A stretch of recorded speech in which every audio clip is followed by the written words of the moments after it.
Eh bien bonsoir, là je reviens refaire une vidéo achat qui va être assez courte, étant donné que je n'ai pas acheté grand chose. Donc là j'ai mis au fond un vinyle avec de la musique d'Ennio Morricone, étant donné que le documentaire sur Ennio Morricone marche très bien. Donc je conseille à tout le monde d'aller voir le film Ennio en salle de Giuseppe Tornatore. Donc je vais présenter par exemple le film que j'ai vu hier. Je crois que je l'ai vu au moins 10 fois de mémoire, au moins 3-4 fois en VHS, au moins une fois en DVD. Il est ressorti en Blu-ray. Donc j'ai gardé quand même le DVD parce que bon, le DVD il était proposé à Mad Movies il y a quelques années, mais sur le Blu-ray il y a très peu de bonus. Donc là il y a au moins 3-4 bonus qui ne sont pas existants sur le Blu-ray sorti dernièrement. Donc voilà. Donc, j'ai gardé quand même le DVD et je me suis procuré le Blu-ray sorti chez Elephant Film. Donc le commando des morts vivants. Donc ça parle de quoi parle le film? Donc c'est un film réalisé par le réalisateur qui nous avait donné le Retour des morts vivants numéro 2. Qui au départ ne voulait pas faire de film d'horreur parce que ça l'intéressait pas. Donc le commando des morts vivants, un très petit budget. Donc c'est l'histoire de... Alors c'est au jour les plus sombres de la Seconde Guerre mondiale, le haut commandement nazi avait chargé des scientifiques de créer un commandant de morts vivants. Indestructible, dépourvu de tout sentiment, il devait assurer la victoire du Troisième Reich. Aucun des membres de cette unité SS très spéciale n'a jamais été retrouvé. 30 ans plus tard, des naufragés échouent sur une île au large de la Floride, à l'endroit même où les zombies SS ont trouvé refuge à la fin de la guerre. Donc on retrouve trois bons acteurs, dont Peter Cushing, qui avait tourné beaucoup chez la Hammer, Brooke Adams, qui tourne encore, qui a joué dans Dead Zone, et John Carradine, qui joue le rôle du capitaine du bateau dans le film. Alors lui, je crois qu'il a commencé dans les années 30 jusqu'en 1988 le cinéma. Mais alors, il a tourné énormément de films, et John Carradine, c'était le père de David Carradine et des autres Carradine. Donc voilà. Donc alors, le film, je préviens d'avance parce qu'il y a toujours des gens qui râlent.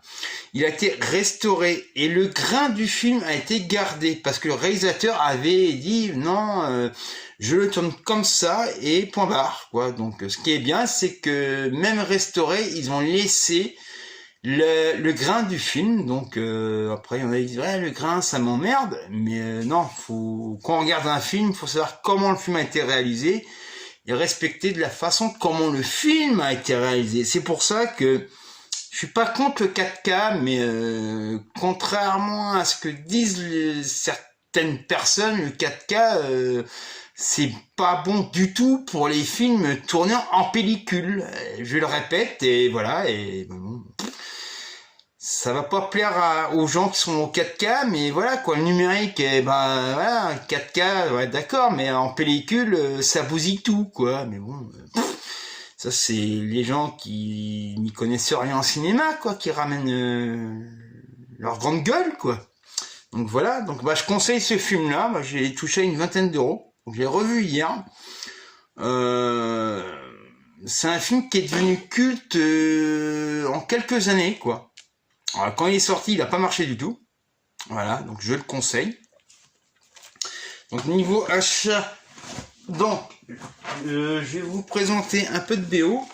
Donc il y a Dans la peau de John Malkovich. Alors je sais pas si on voit bien. Voilà.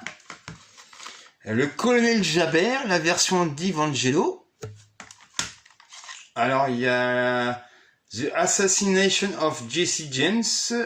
Voilà, par Nick Cave et Warren Ellis. Alors, la BO de Brokeback Mountain par Gustavo Santaolalla. Voilà. Donc ces BO là, je les ai touchés à 1 euro pièce. Et pour finir, donc je me suis procuré, alors il y a le Blu-ray et le DVD en même temps, de Contes d'hiver d'Eric Romer. Il y a alors là, ça c'est un film dans la lignée des Contes et une nuit. Donc le vieux Kotabish, c'est un film russe qui est sorti il y a pas très longtemps en Blu-ray et en DVD. Donc je me suis procuré, alors je crois que c'était 5 euros d'occasion, A Star is Born encore, donc là c'est la version longue, en sachant que sur la version il n'y a pas la VF, mais franchement, que ce soit version longue ou version cinéma, je pense que ce film-là, honnêtement, faut pas le voir en VF. Parce que vu que c'est un film musical, je vois pas l'intérêt de qu'il y ait une VF. Donc je me suis procuré aussi le dernier film de Claude Lelouch que j'ai vraiment beaucoup apprécié. Et d'occasion, Rambo, donc ça c'est le 3 en steelbook, donc j'ai payé 10 euros. Donc voilà, donc ça c'est le 3, donc comme ça, et là derrière, voilà, donc donc la vidéo est finie, donc je vous dis, je ne sais pas quand, je vous dis à bientôt pour une prochaine vidéo.